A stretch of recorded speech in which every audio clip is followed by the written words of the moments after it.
Itong Magnolia Chicken Templados ngayon ay tinitignan na kung saan team nila pwedeng madala itong si Rom De La Rosa. Alam natin na itong si Rom De La Rosa ay matagal na naglalaro dito sa Magnolia Chicken Templados. Pero mukhang kinakailangan na ng pagbabago dito sa kanilang lineup at mukhang dadalhin na nila sa ibang kuponan. Ito at mukhang sa Northport ang nakikita nila na magandang posibilidad. Ang pwedeng maging kapalit ni De La Rosa dyan ay itong si William Navarro o kaya si Xavier Lucero. Baka samahan pa ng Magnolia ng kanilang first round pick yan dahil syempre alam natin malaki ang tulong nitong si Lucero dito sa Northport Batang Pier. Kaya sa tingin ko mangyayari dyan ay Rom De La Rosa plus Magnolia first round pick kapalit nitong si Xavier Lucero or si William Navarro. Isa dyan sa mga nabanggit. Ngayon, itong Northport Batang Pier, madali naman niya makakausap syempre ng Magnolia. Pero ang problema din kasi dito, kahit na madaling makausap yan, itong San Miguel at Barangay Ginebra, baka magka-interest din dito kay Lucero.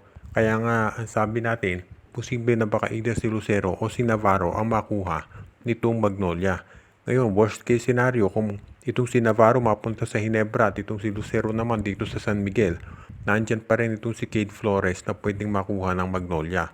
Or baka itong si Isaac Go dito sa Terra Firma Jeep. Ibig sabihin nito, itong si Rom De La Rosa naging trade asset na ng Magnolia. Huwag na nating asahan na magtatagal siya dyan sa lineup na yan. Dahil itong Northport Batang Pier, maganda ang i-offer sa kanila siyempre. Alam natin may mga big men ng Northport na pwede nilang makuha. Kaya sa tingin ko magiging okay itong trade na to para dito sa Magnolia Chicken Templados. Ang kinakailangan na lang nilang gawin ngayon ay siguraduhin na makonsummate ito kaagad dahil kinakailangan na nila na mag-prepare. Itong San Miguel Beer ngayon ay tinitignan na kung magkano pwede nilang i-offer dito kay Jason Perkins para mapalipat sa kanilang lineup.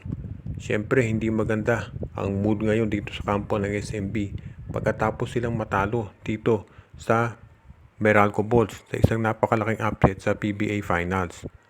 Ngayon kailangan din natin i-considera na itong SMB bukod dito sa mga players na si Jason Perkins, si Tyler Tio, Isaac Go ay tumitingin din sa iba pa na mga players na pwede nilang makuha.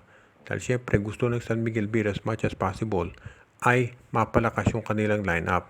Pero napinatunayan na nitong Meralco Bulls na hindi mo kinakailangan ng puro all-star para mag-champion. Ikumpara mo naman yung lineup ng San Miguel dito sa Meralco Bulls. Mas malalim ang bench ng San Miguel Beer at kung mga all-star ang pag-uusapan, lamang na lamang ang SMB. Pero natalo pa rin sila dahil mas mahusay ang coaching staff ng Meralco. So sa tingin ko, kahit idagdag pa ng San Miguel Beer yung mga all-stars dyan sa kanilang lineup, kung ang coaching ay pareho pa rin dito kay George Gallant, walang pagbabago na mangyayari dyan.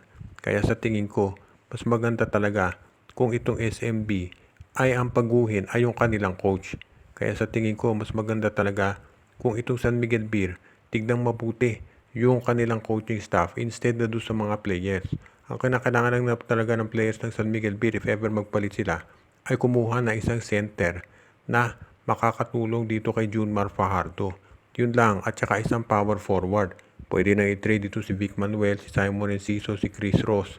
Pero hindi na nila kinakailangan magdagdag pa ng mga additional superstars. Actually, mga role players talaga makakatulong dito sa San Miguel Beer ngayon dahil nakita natin pagdating sa mga hustle plays nangunguna talaga itong Meralco Bulls. At yan ang kinakailangan ngayon ng San Miguel Beer, yung mga players na katulad ni Cliff Hodge na talaga nag-aagawan sa bola.